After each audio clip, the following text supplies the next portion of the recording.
iQSTEL held a question and answer interview hosted by Alpha Status Stocks. Shareholders hailed the interview as informative, essential, and very positive.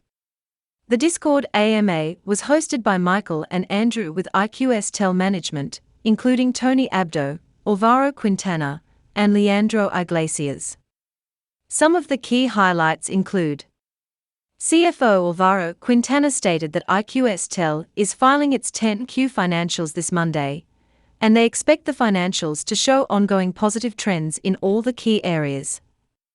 These trends demonstrate that the company is on the way to profitability and should meet or beat the projected $90 million revenue goals. The CFO also said that the company would have a positive net income by year's end on all current operations, therefore, profits from new subsidiaries such as EVoss will add even more. The CFO then suggested that profit margins from EVoss are projected to be 20 to 25%. While their fintech divisions and IoT might have profit margins as high as 20%. Alvaro then stated the company has adequate cash for operations, a traditional finance credit line for EVoss growth, and stated there would be no shareholder dilution from selling shares or any non-traditional financing. It was a solid financial summary. iQSTEL CEO, Leandro Iglesias, began elaborating on the company's continued vision of solid growth, primarily through its EVoss division.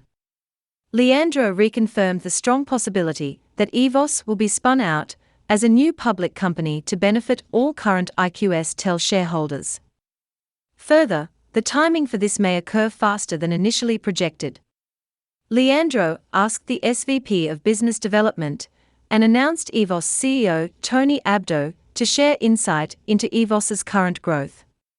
Tony shared with everyone a couple of tremendous insights, including that EVoss was currently in talks with multiple potential dealers and partners for the sales of the bikes, as well as to pave the way for the newly announced EVoss cars. The electric cars were revealed by Leandro to be priced at about $12,000 to $15,000, with the EVoss bike electric bike priced around $4,000 to $5,000. Additionally, Leandro stated the planned e-motorcycles for the United States would be twice as powerful as the current LATAM models. Alpha Status host, Michael, commented he was surprised, as he already enjoyed very much the ride and power he experienced in the current model he received. Tony Abdo then commented about iQSTEL business development with some exciting updates. For one, and a major announcement, the IoT division's Smart Gas and Smart Tank were forming an agreement with Mexico's largest gas distribution company. This came after the successful testing still occurring with the Fortune 500 company, BASF, in the US. In addition, the IoT division was in talks with major Saudi gas companies along the same lines as the new Mexican company agreement. Tony then updated everyone that the MaxMO program from the Global Money One division was growing successfully with signed agreements providing the company access to the 70 million immigrants in the Latin American region.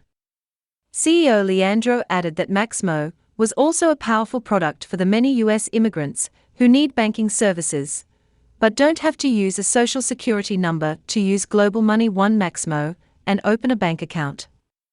The company is projecting continued growth with Global Money One adding to the positive net income that CFO Alvaro was referring to. In the end, CFO Alvaro restated the company's projections to be net income positive by year's end.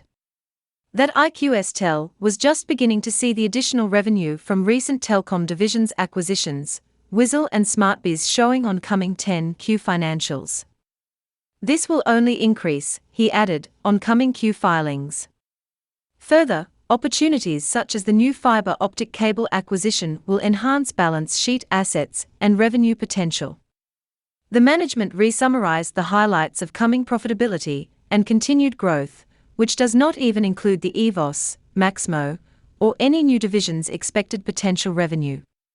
Therefore, the revenue forecast could be significantly higher than ever before.